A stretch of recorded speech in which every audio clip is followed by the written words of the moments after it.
YouTube va disparaître. Au vu de ce titre, on peut être perplexe face à l'annonce de la disparition d'une des plus grandes plateformes du web. Depuis près de 20 ans, la plateforme continue à prendre de l'ampleur et est désormais dans le quotidien de plusieurs milliards de personnes. Internet grandissant et prenant de plus en plus de place dans nos vies, on ne peut que se douter de l'avenir florissant de cet empire financier. Et pourtant, croyez-moi quand je vous dis que cette belle époque va bientôt prendre fin. Bonjour à tous, ici Eco pour vous servir. Dans cette vidéo, je vais vous expliquer pourquoi YouTube va disparaître.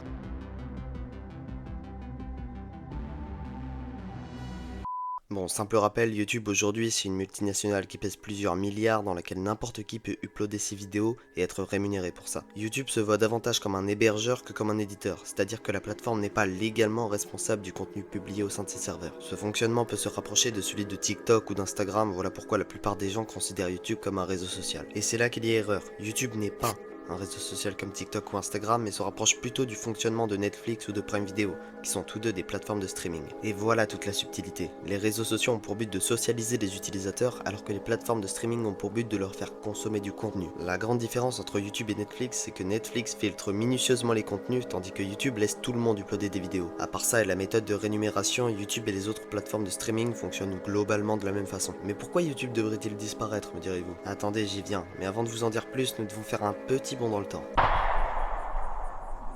Au début des années 2010, des tensions avaient fortement lieu entre les plateformes de streaming et la télévision, ce qui nous donnait droit à des scènes spéciales. Ça veut dire quoi? Oui. De moins en moins de monde regarde la télé et préfère se rendre sur les plateformes de streaming car c'est une manière nouvelle et différente de consommer du contenu audiovisuel. Bon là je vous apprends rien, mais ce que la plupart des gens ignorent, c'est que c'est loin d'être la première fois que ça arrive. Au milieu du XXe siècle, quand la popularisation de la télévision est arrivée, c'était une véritable catastrophe économique pour les cinémas qui faisaient alors beaucoup moins d'entrées. Et oui, pourquoi aller au cinéma alors que vous pouvez directement regarder des films de chez vous? Ça a été une révolution dans la manière de consommer du contenu audiovisuel. C'est une révolution. La plupart des gens maintenant ne vont que peu, voire plus du tout au cinéma et préfèrent regarder les films de chez eux car cette façon de consommer des films est dépassée. C'est le triste avenir de la télévision avec les plateformes de streaming qui prennent de plus en plus de place dans notre quotidien. Si maintenant la télé se spécialise dans les actualités, ça risque de ne pas durer avec les nombreux créateurs de contenu se spécialisant et se professionnalisant là-dedans. Il suffit de voir la chaîne d'Hugo Décrypte pour le comprendre. Alors, pourquoi YouTube va-t-il disparaître? Eh bien, pour la même raison que la télévision et les cinémas. Nous sommes dans une période où la technologie se développe à la vitesse de l'éclair. De nouveaux outils et de nouvelles fonctionnalités apparaissent chaque année pour des usages toujours plus nombreux et poussés. Il n'est pas exclu que dans quelques années, une nouvelle manière de consommer du contenu voit le jour et ne fasse sérieusement concurrence aux plateformes de streaming actuelles. Attention, je ne dis pas que c'est pour tout de suite. YouTube a certainement encore de belles années devant lui. Mais il ne faut néanmoins pas oublier que rien n'est éternel. Alors ça ne sera peut-être pas pour demain, ni pour après-demain, mais soyez sûr qu'un jour, YouTube va disparaître de nos vies.